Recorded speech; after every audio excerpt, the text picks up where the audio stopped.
Vamos con nuestra primera información. Calles vacías, negocios cerrados, clases suspendidas. Este fue el panorama en Nicaragua este jueves a raíz de un paro nacional convocado por la oposición. El objetivo, entre otras cosas, fue presionar al gobierno de Daniel Ortega la liberación de opositores detenidos. Desde Managua y vía Skype nos acompaña Donaldo Hernández con más información. Donaldo, además de la liberación de los detenidos, ¿cuáles son las exigencias de la oposición al gobierno nicaragüense? Belén, otra de las exigencias al gobierno del presidente Daniel Ortega es el esclarecimiento de la muerte del ciudadano Eddie Montes, quien murió en prisión luego de que custodios del sistema penitenciario dispararan contra los presos arrestados por razones políticas. Es por ello que están exigiendo al mandatario nicaragüense una investigación independiente. También están pidiendo la liberación de todos los manifestantes que fueron arrestados en el contexto del conflicto social, ya que los juicios son políticos, de acuerdo con organismos de derechos humanos y también la oposición que ha convocado a este paro nacional. Donaldo, ¿hubo algún pronunciamiento del gobierno de Daniel Ortega respecto al paro nacional convocado por la oposición? Oficialmente el gobierno de Ortega no reaccionó a esta convocatoria que hizo la oposición. Sin embargo, algunos funcionarios de gobierno amenazaron a los empresarios con posibles represalias, ya que algunas instituciones financieras prestan servicios a instituciones públicas. Y el gobierno de Ortega también días antes se comprometió a liberar a los opositores que fueron arrestados durante la crisis antes del 18 de junio, como parte de su voluntad, según él, de seguir negociando con la oposición y ponerle fin a la crisis sociopolítica que enfrenta el país desde hace más de un año. Donaldo, muchas gracias por tu reporte y al cierre de esta jornada está previsto que la oposición se pronuncie respecto al nivel de acatamiento de la convocatoria al paro nacional.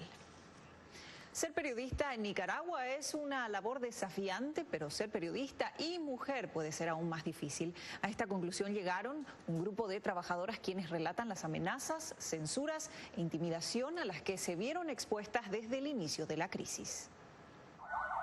De los más de 300 profesionales de la comunicación que denuncian haber sido víctimas de algún tipo de agresión en Nicaragua durante la crisis sociopolítica que vive el país, 97 son periodistas mujeres, según el más reciente informe de la Fundación Violeta Barrios de Chamorro. Las agresiones denunciadas varían entre amenazas, ataques, censura e intimidación, pero el mayor porcentaje están relacionadas con la difamación. La periodista Geraldine Domínguez del canal Acción 10, el de mayor audiencia en el país, relató a La Voz de América su caso.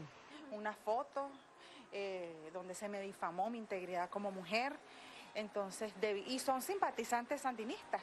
La socióloga María Teresa Blandón explicó que ante la crisis sociopolítica que vive Nicaragua, la sexualización y el abuso del cuerpo de las mujeres se vuelve un arma en su contra. Por medio del cual, digamos, los poderes autoritarios como el que tenemos en el Estado, pues van a ver a las mujeres como carne de cañón.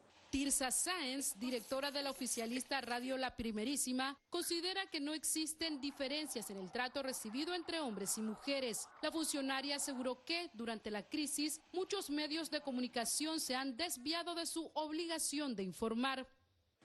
No podemos negar que ha habido más que periodismo, en algunos casos propaganda.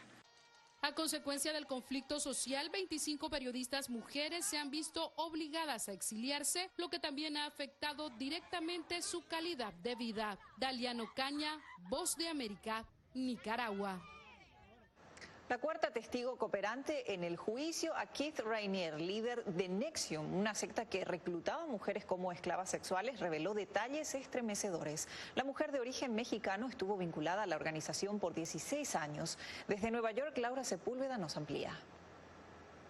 Fue durante la jornada de este martes que concluyó el testimonio de Lauren Salman, quien coordinaba las finanzas de Nexus y los viajes a México. Ahora llega al estrado la cuarta testigo cooperante en contra de Keith Raniere. Daniela es una joven mexicana que comenzó a asistir a las reuniones intensivas de este culto en México precisamente, en donde se decía que la organización estaba coordinada por un consejo administrativo conformado por Emiliano Salinas, hijo del expresidente Carlos Salinas, y también por Alejandro Betancourt, quien asumió el cargo de vicepresidente de Comercio.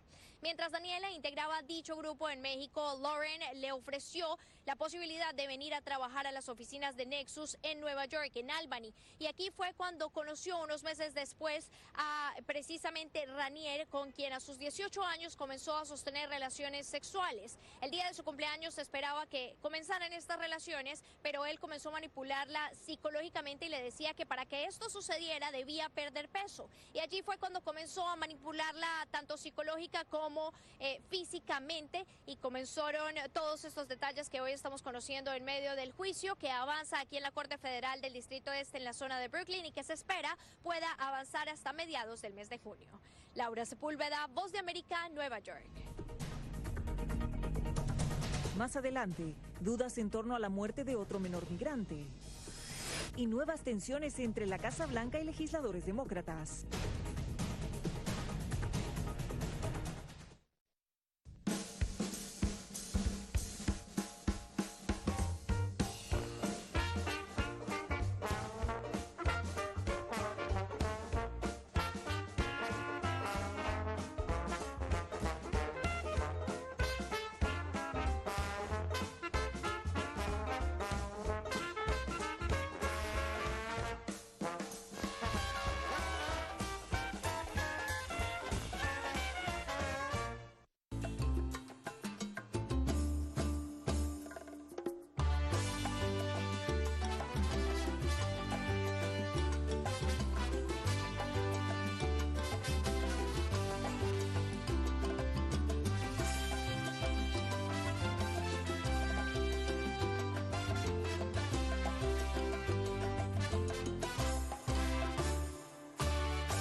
Somos la Voz de América.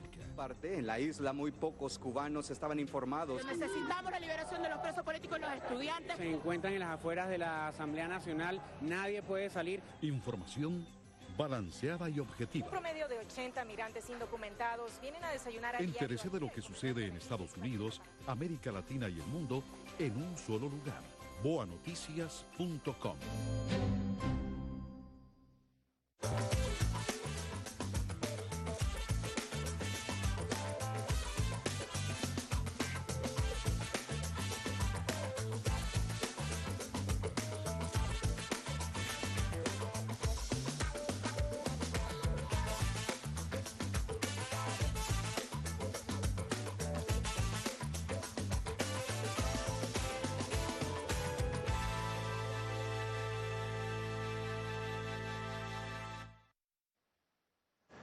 En demanda de respuestas, legisladores estadounidenses buscan interpelar a las autoridades inmigratorias en Estados Unidos. El reporte de la muerte de un nuevo menor inmigrante bajo custodia federal, la sexta en menos de un año, arroja dudas sobre los procedimientos en la frontera. Saber por qué se murió, eso es lo que quiero saber yo también. Desde San José, El Rodeo, un área rural en Guatemala, Gilberta Vázquez pide respuestas a la muerte de su hijo Carlos Hernández, de 16 años, quien según la patrulla fronteriza murió de gripe mientras estaba en custodia de las autoridades migratorias.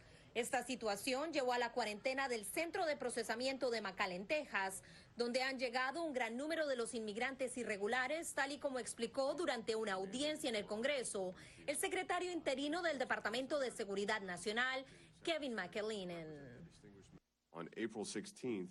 Un caso en el que un niño y su padre sean separados ahora es extremadamente raro. Se hace por la seguridad del niño. Si hay una infracción criminal grave y una indicación de que el padre representa un riesgo para ese niño, es un problema de enfermedad contagiosa, ya sea para el padre o el niño, que necesitan recibir cuidado de emergencia. Está sucediendo de 1 a 3 veces al día de un total de 3,000 familias que llegan.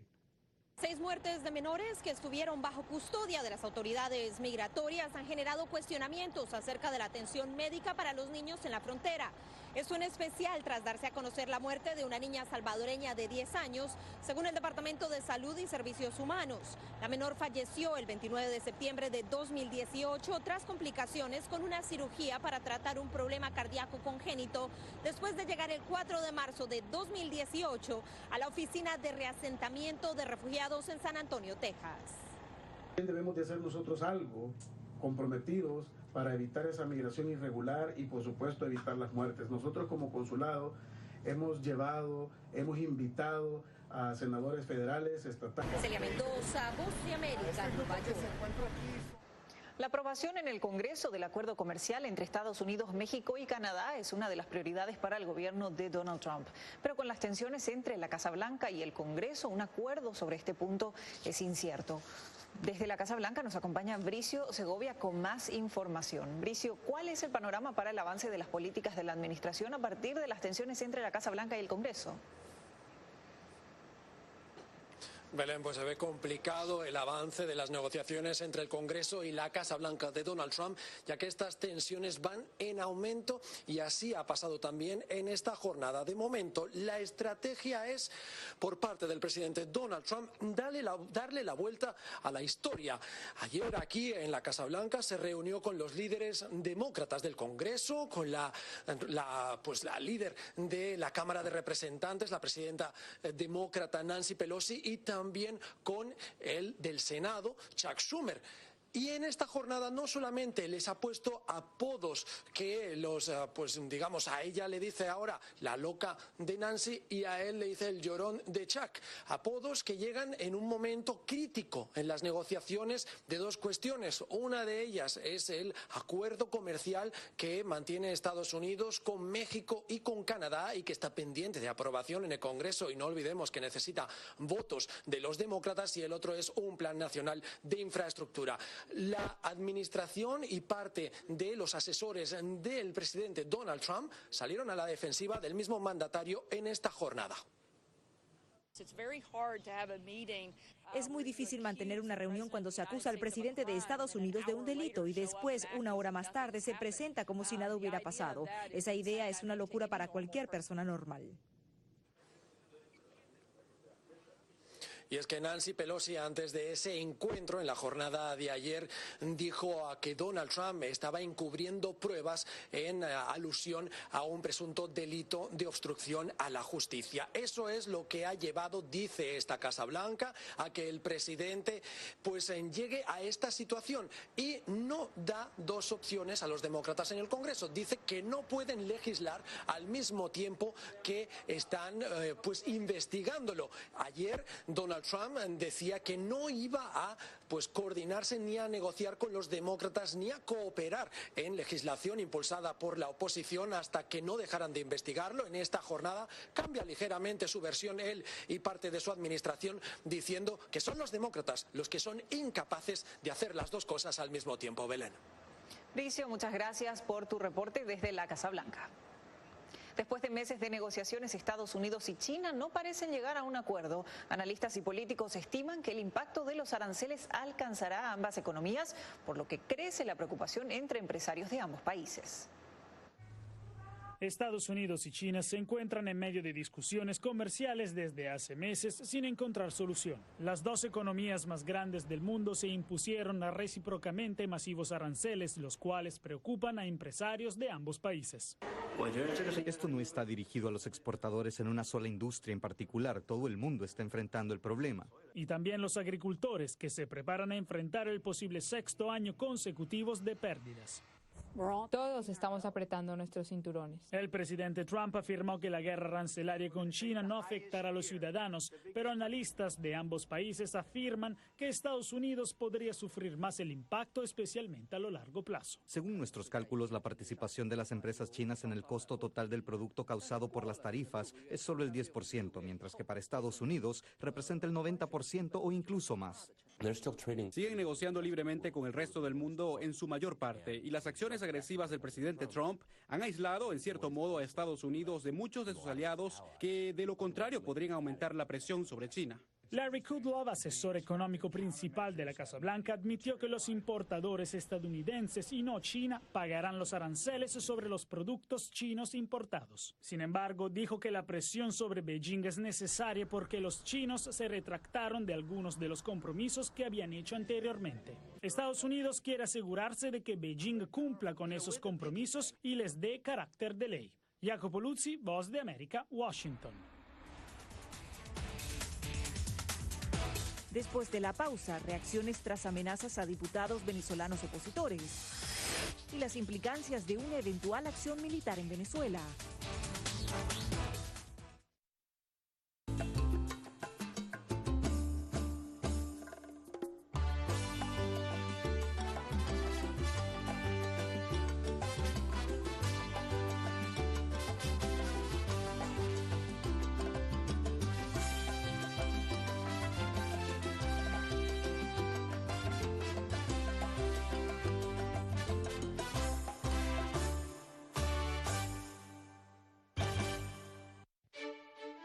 Somos la voz de América. La población hispana está dividida en cuanto a la regularización de la marihuana se refiere. Que de cada 5 personas, una es latina o tiene raíces hispanas. Ser parte de la historia de cómo se hace esta sucesión de poder en Estados Unidos. Información balanceada y objetiva. Que los derechos de esta comunidad serán reivindicados. Entérese de lo que sucede en Estados Unidos, América Latina y el mundo en un solo lugar. boanoticias.com.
Como una persecución, así califican diputados de la Asamblea Nacional Venezolana el anuncio de que más parlamentarios podrían perder su inmunidad. Desde el gobierno en disputa de Nicolás Maduro señalaron que existe una lista de diputados cuyos fueros podrían ser allanados. Desde Caracas. Delitos que se acusa a los opositores figuran traición a la patria, conspiración, rebelión civil, instigación a la desobediencia e instigación a la insurrección. Para el presidente de la oficialista Asamblea Constituyente, Diosdado Cabello, estos son motivos suficientes para iniciar nuevos procedimientos en contra de diputados. Ya entraron otros diputados más a esta lista de los que hay que allanarle la inmunidad parlamentaria. Aquí no va a haber impunidad. Tras el anuncio, legisladores opositores manifestaron su desacuerdo con el tratamiento que se da a los que adversan al gobierno. Lamentamos que esa sea la conducta de quienes hoy manejan el gobierno, tratando de, digamos, intimidar a los diputados. Nosotros creemos que nosotros estamos cumpliendo con nuestro trabajo. Que todo el mundo lo sepa. Todo esto no persigue otra cosa que intentar desmoralizar a la población. En ese contexto, estudiantes consultados por La Voz de América rechazaron lo que catalogan como amenazas de Diosdado Cabello en contra del único poder legítimo en el país. A veces uno siente que el país está controlado por personas que están separadas totalmente de buenos principios y valores. Siento que la cosa va a estar más difícil ahora. Mi opinión personal es que se busca desmantelar el único poder que existe constituido legalmente, pues. En contraposición, afectos al gobierno en disputa, durante protesta en el Parlamento, exigieron justicia en contra de los legisladores opositores. Es un fiasco, está de espaldas al país, está de espaldas a Venezuela, lo que ha hecho es traicionar a la patria, son 4 años de maldad, son 4 años de crímenes, son 4 años de entrega. Actualmente se ha allanado la inmunidad de varios legisladores, otro grupo se ha exiliado, otros permanecen como invitados en embajadas y otros en prisión. Álvaro Algarra, Voz de América, Caracas. Libertad para los denominados presos políticos es el pedido de los familiares. Al cumplirse 1 año de su detención, sus familiares denuncian las presuntas violaciones cometidas por funcionarios del Servicio de Inteligencia de Venezuela. Ahora sí, desde Caracas, vía Skype, nos acompaña Carolina Alcalde con más información. Carolina, ¿en qué circunstancias se producen estas movilizaciones de familiares en Caracas? Saludos, Belén. Pues el día de hoy familiares de presos políticos, entre ellos Hebert Ramírez y también Yorman Ortiz, salieron a las calles para conmemorar esta fecha, recordar además las situaciones que han tenido que padecer como familiares de presos políticos. Insisten en que en este momento ellos se encuentran detenidos y que fue de forma arbitraria por el simple hecho de pedir la libertad para Venezuela. Aseguran también que han sido víctimas de grandes torturas en el centro donde se encuentran detenidos, específicamente en el helicoide, una de las sedes del Servicio Bolivariano de Inteligencia Nacional. Hay que destacar que ambos son acusados por terrorismo y también traición a la patria. Escuchemos declaraciones de la esposa de Hebert Ramírez. Actualmente privado de libertad, ya hoy son 365 días desde su secuestro porque no hay otra palabra que pueda describir realmente lo que ellos vivieron. Víctimas de un secuestro, de violencia, de tortura. El apartamento donde residíamos fue prácticamente desvalijado por estas personas, no voy a llamarlos funcionarios, sino delincuentes del SEBIN.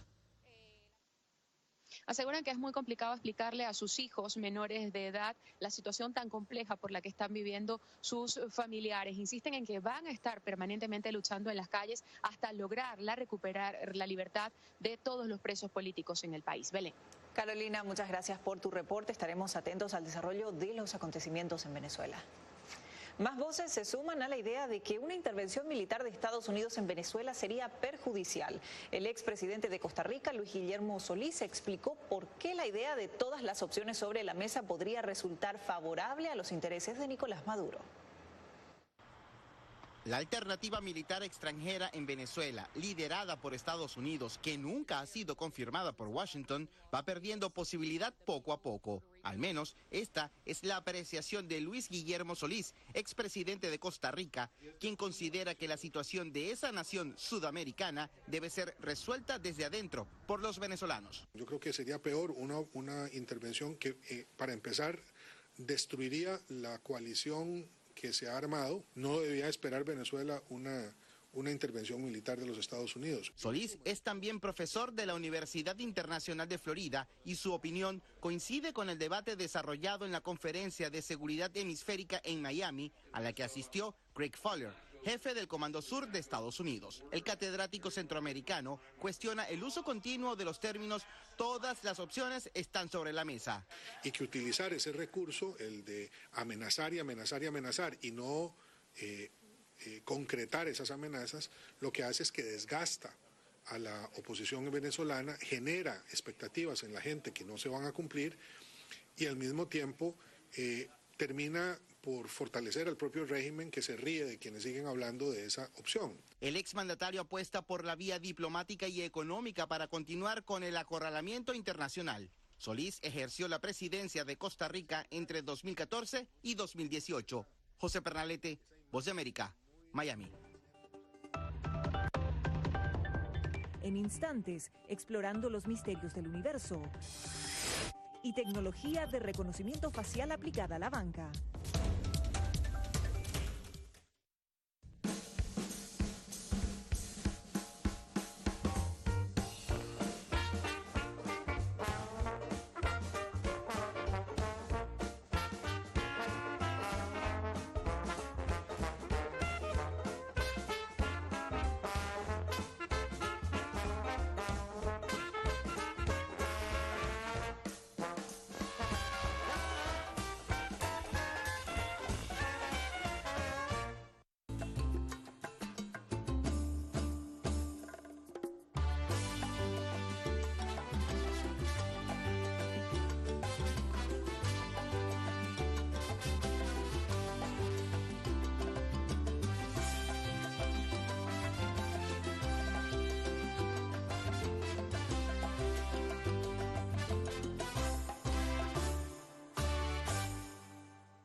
Somos la Voz de América. En la isla muy pocos cubanos estaban informados. Necesitamos la liberación de los presos políticos y los estudiantes. Se encuentran en las afueras de la Asamblea Nacional, nadie puede salir. Información balanceada y objetiva. Un promedio de 80 migrantes indocumentados vienen a desayunar a Entérese de lo que sucede en Estados Unidos, América Latina y el mundo en un solo lugar. boanoticias.com.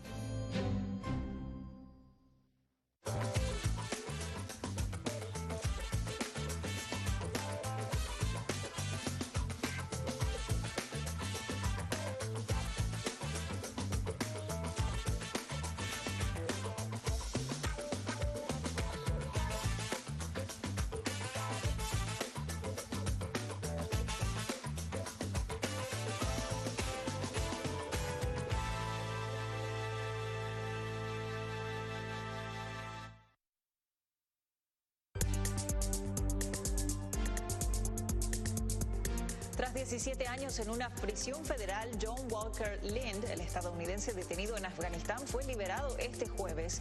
Walker, conocido como el estadounidense talibán, fue detenido en 2001 mientras luchaba con los talibanes. Su libertad se da mientras crece la preocupación por si todavía representa un riesgo para la seguridad.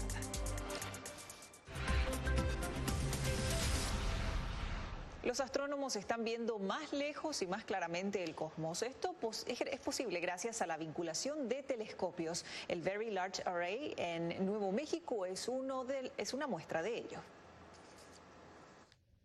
Bienvenido a la Very Large Array, o VLA, como se le llama.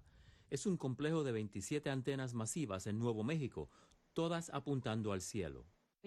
Usamos el Very Large Array que operamos desde las llanuras de San Agustín en Nuevo México para estudiar las radioemisiones del cosmos. Con el apoyo de la National Science Foundation, astrónomos como Claire Chandler están usando esta instalación para observar el universo. Nacimiento de estrellas, muerte de estrellas, agujeros negros, galaxias en colisión. Lo que hace la radio es que revela esos procesos físicos de una manera que simplemente no se puede ver en la óptica o el infrarrojo. Esta es en realidad una imagen de una galaxia elíptica que se observó con el telescopio espacial Hubble. La emisión de color rosa que se ve aquí es en realidad la emisión de radio. Todo este plasma energético que se está expulsando de ese agujero negro supermasivo en el centro de esa galaxia que ni siquiera sabríamos si no tuviéramos el VLA. Un enfoque principal de la investigación de Chandler es la formación de estrellas, que ocurre dentro de vastas nubes de gas que contienen hidrógeno y otras moléculas. Entendiendo la mecánica del universo, descifrando sus emisiones de radio. Miguel Ángel Rivera, Voz de América. Un banco español es el primero en el mundo en ofrecer a los clientes la tecnología de reconocimiento facial para retiros de efectivo, una iniciativa que busca revolucionar la banca digital. Pronto habrá cajeros automáticos en Barcelona que aceptarán el reconocimiento facial como una forma de retirar dinero de sus cuentas bancarias. El nuevo software permitirá que los clientes utilicen sistemas de reconocimiento facial para sacar dinero en efectivo en 20 de las sucursales de CaixaBank para fines de este año. Todo lo que los clientes deben hacer es visitar una sucursal local y registrar su rostro y ser fotografiados. El terminal se instala con una cámara que valida hasta 16.000 puntos de la cara. Solo toma unos minutos poner su nombre en la cara del cliente. Al probar el sistema, José Carlos de Martín dice que esto es algo muy positivo. Hombre, a mí me parece que es una cosa bastante positiva porque me acerca más a lo que suelo hacer con el móvil. Ya no estoy acostumbrado a poner un pin, o pones una huella, o pones la cara. Me ha parecido bastante más moderno, más seguro también. La clienta del banco, Mercedes Cáceres, dice que el reconocimiento facial está aquí para quedarse. También está de moda. Todos estamos empezando a estar bastante familiarizados por noticias, etcétera. Y además es un procedimiento que no es muy invasivo, no te exige hacer mucho esfuerzo, con lo cual debería de funcionar bien y ser bastante bien aceptado, me imagino. El banco dice que garantizará una identificación segura, pero el viejo y conocido PIN seguirá siendo una opción. Luis Alberto Facal, Voz de América. Nos despedimos de esta emisión del Mundo al Día con un despliegue por parte de Los Ángeles Azules de la Armada estadounidense. Se trata de un escuadrón especial que realiza acrobacias surcando los cielos para el deleite de muchos. Recientemente realizaron una demostración por la graduación de una nueva promoción de uniformados. Les informó Belén Mora.